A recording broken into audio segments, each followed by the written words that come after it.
Hey everybody, I am Sarah. Welcome back to Overkill Reviews. This is Banger's weekly heavy metal review show. Before I get into a review, I have a personal update. My first long form story has been published via DMR Books and specifically via the long-running series Swords of Steel. Swords of Steel is a sword and sorcery collection that is penned exclusively by heavy metal musicians and fantasy authors. My story is called Dragon Slayer's Doom. It's published in Swords of Steel 4, and my story ends the book, which is kind of cool, which I both wrote and I illustrated the story as well. You can see my name. You can order the book at bit.ly/swords4. And my story is featured in this book alongside, Howie K. Bentley of Cauldronborn, Joe of Doomsword, D.R. Lackner of Legendary, and several others. So if you like fantasy and you like cutting off people's heads and magic and other things like that, then pick up a copy of Swords of Steel 4. Now, let's get into the music, which is very thematically tied to Swords of Steel. This week, I am reviewing the debut by an incredibly promising, very obscure sounding Kalabaka, Greece-based traditional heavy metal band that sounds like what we wish the modern incarnation of Warlord sound like. I featured this band in a 2021 episode of Overkill Global on Greek traditional heavy metal, and now they finally have a full album, and it only took them 23 years.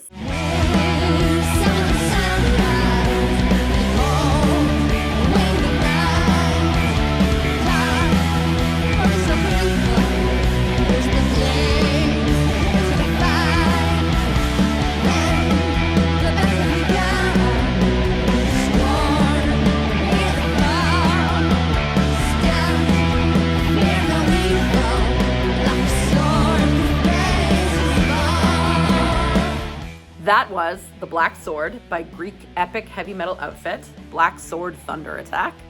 It is featured on their album of the same name, which is out today via No Remorse Records. Black Sword Thunder Attack formed in Kalabaka, Thessaly, Greece, and released their first promo in 2002, dubbed Promo 02. Their next demo came in 2011, then another followed in 2015. From their inception, the goal seemed quite singular: make extremely obscure-sounding epic metal in the vein of classic US power metal act Warlord and its associated side project Lordian Guard. They include band co-creator, guitarist, and keyboardist Chris, band co-creator, bassist, and backing vocalist Stelios, drummer Marios, and vocalist Mariki. Together, that lineup recorded and released the 2020 EP, March of the Damned, and now in 2025, they have finally finished their self-titled debut. Yes, this band moves extremely slowly, and their debut has long been awaited in Greece, which is a country that worships at the altar of old school heavy metal like no other country collectively does in the entire world. And on that note, before we jump into the review, I have to say this. This is likely the most obscure sounding version of heavy metal you're ever going to hear on BangerTV. Let's check it out, shall we? So it's rare that a band who sounds so regressive is going to be praised this aggressively by myself, but here it is. This album, the debut by Black Sword Thunder Attack, perfectly encapsulates such a specific sound and vibe and does it elegantly. Yes, Black Sword Thunder Attack is currently a one-trick pony, but they do that tricks in such a profoundly fantastic way that that's not even a criticism. Now, I already mentioned Warlord and Lordian Guard in the intro to this video, but I think that it's relevant to talk about the history of both bands and how they manifest within Black Sword Thunder Attack. If you've heard the 1983 EP Deliver Us, that's behind me here, you've already heard Peak Warlord, although the full length and the Cannons of Destruction Have Begun is also quite good and would also be a relevant listen. Now, the band was helmed by guitarist William J. Tasmus and drummer Mark Zonder, and with that EP, they released one of the most instantly recognizable to US power metal fanatics track of all time in that EP's title track. In the decades since, they broke up and got back together multiple times, and notably, co-founding member Tasmus passed away in 2021. It's important to note here that Warlord broke up for the first time in 1986, and Tasmus worked on another project with his wife, who is the actress Vidone Sayre Riemenschneider. That project that they worked on together was the band Lordian Guard. Her voice was exceptionally unusual in the context of heavy metal, particularly at the time, because it sounds clear, it sounds high, it sounds flat, and it sounds sweet. Together, they recorded both Lordi and Guard's 1995 debut album, which is self-titled, and 1997 Sinners in the Hands of an Angry God. It's important to note that both of those records contain songs that were supposed to be for Warlord. So, that brings us full circle back to Black Sword Thunder Attack. They're very clearly aping on the musicality and catchiness of Warlord's debut EP and debut album, topped off with the vocals of Lordi and Guard. Due to copyright issues, we cannot play the Lordi and Guard and the Warlord stuff in this video, but I would encourage you, after you finish this review, if you aren't familiar, go check them out for yourself so you can hear it for yourself. Now, this is the important addendum. Black Sword Thunder Attack has achieved the unthinkable on this record and somehow combined the best elements of both of those bands without the inconsistency that plagued both Warlord and Lordi and Guard. Here's an example. This is Evil Sorcery.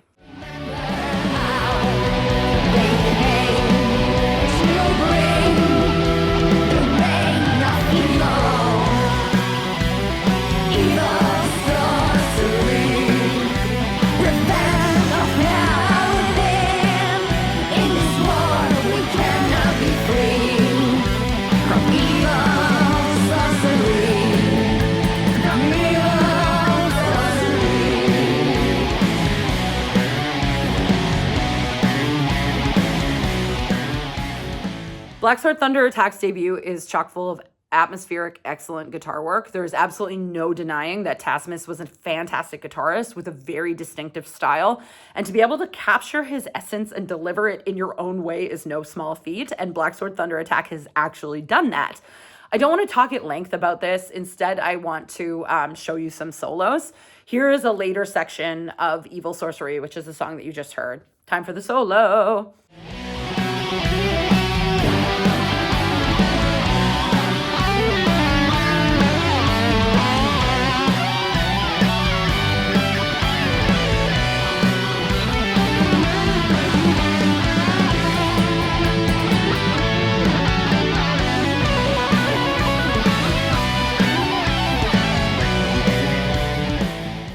There's a solo. Next up, we're going to listen to a solo from the track Through the Fires of Hell.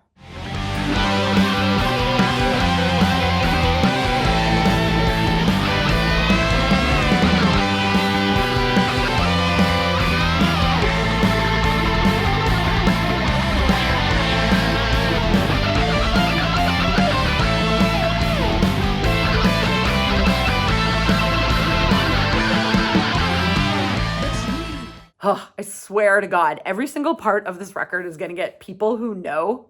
The people who know are going to be banging their fists. I'm sure a lot of you are sitting there and are just like scratching your heads and confused, but that's okay. We'll talk about that later. There's so many solos. There's so many galloping sections. There's all this just like magic and mysticism. And it really, all of it adds together to the magic that is Black Sword Thunder Attack. And we're going to kind of talk about next how they kind of conjured that magic in such a compelling way, and that means that we're going to talk about production. In my opinion, if you argue that production is irrelevant, you really don't understand what it is, what it does, or how the associated tasks of mixing and mastering have a gigantic impact on the final sound of the music altogether.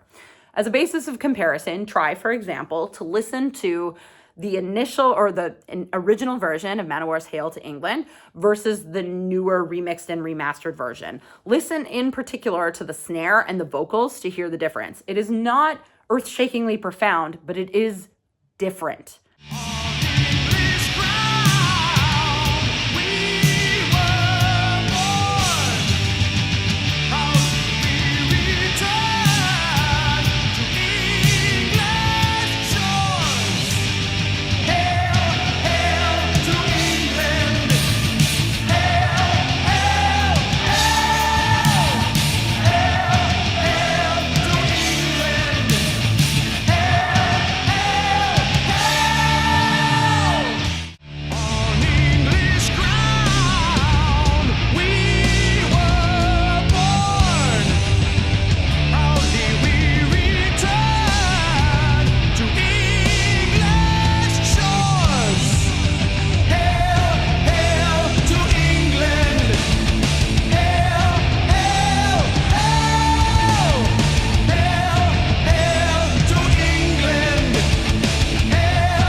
amateur musician and you want to test out how this sounds, do it for yourself. You could change, for example, how and where a vocalist is placed in relation to the microphone to illuminate this. You could change where the vocalist is placed in the mix, how loud they are placed in the mix, or to change how your music sounds. You could change the size and the resonance of the room that each musician records in, or put them in a different room to test this. You could put your vocal layers above or below certain instruments to test this.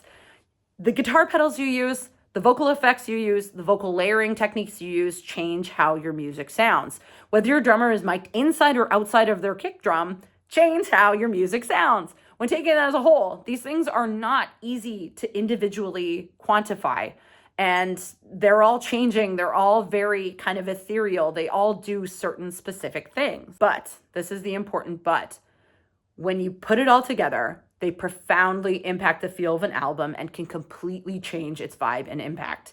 So, on that note, I strongly suspect the biggest criticism that people will have of Black Sword Thunder Attack is the production. It is intentionally an artistic acquired taste. Their production intentionally sounds dated. The vocals are intentionally echoey. The effects in the keyboards and the ringing church bells add to the distorted floating vibe and sound. Meanwhile, the guitars cut through in these really clean channels and they float above the mix, but the rest of it feels slightly buried and akimbo in a way that is clearly extremely intentional. Additionally, the drums sound very natural and dry in comparison to the vocals. So, we're going to listen to what this sounds like. This is Anvils of War.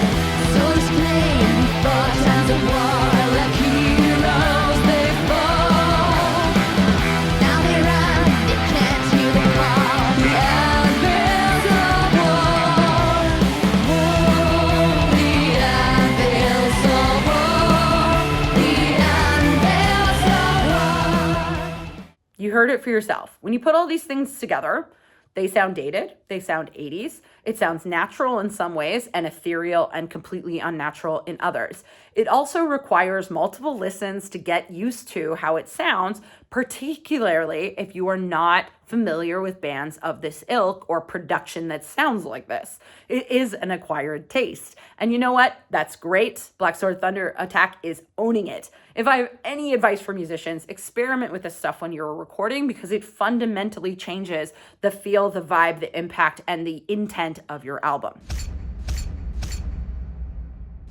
You might have noticed that as of late, I'm not on Banger that much anymore, and that's because I've decided to take a step back and only take on the reviews for the bands that I truly love in a desire to do more comprehensive tastemaking and provide more comprehensive context. I'm also exploring more artistic projects on my own end that bring me joy, but that's a story for another day. Buy my book. I know, it's disgusting. That means that my last review, which was on Havakruну, received a high rating. Before that was Tribulation, who also received a high rating. And now, third time's a charm, I guess. Black Sword Thunder Attack is receiving a high rating as well because they took the best parts of two extremely obscure bands who were, quite frankly, conceptually brilliant, but in execution and consistency, extremely uneven. Then they made an album that contains only the best parts of those two bands. They delivered sing-alongs galore, solos for days, the exact atmosphere and replay value that was somehow shockingly worth waiting 23 years for. For all those reasons, Black Sword Thunder Attack's debut album is getting 4.5 skulls out of 5 here on Overkill Reviews. But let me put an asterisk. Black Sword Thunder Attack do not make the exact same album for album 2. Or I will poop all over it, as is tradition. I'm kidding. I actually love you guys. I'm so proud of you. Do you love it? Do you hate it? I think it's going to be one of those albums that inspires strong opinions. I've seen 2 opinions about it. It's amazing. It's the best album that's been released so far this year, and I really just don't get it. And that's fine. That's what art does that. Now, I have some associated shout-outs. I'm happy to report that this obscure-sounding epic metal with this clean, subdued, sweet-sounding vocals and excellent guitar work is becoming less of an anomaly. On that note, I have a big shout-out for a new release. The Ichor of Chimera by American heavy metal act Serpent Rider is out now, and it combines that vocal style that Black Sword Thunder Attack has with some dark heavy metal that is heavily inspired by Greek black metal. So expect weird little delicious diversions. Second up, I'm going to recommend checking out Germany's own Writhen Hilt. They released Ancient Sword Cult via Jawbreaker Records in 2024, and it's definitely heavily inspired by Warlord specifically. I have shouted them out before, but it's very relevant to this review.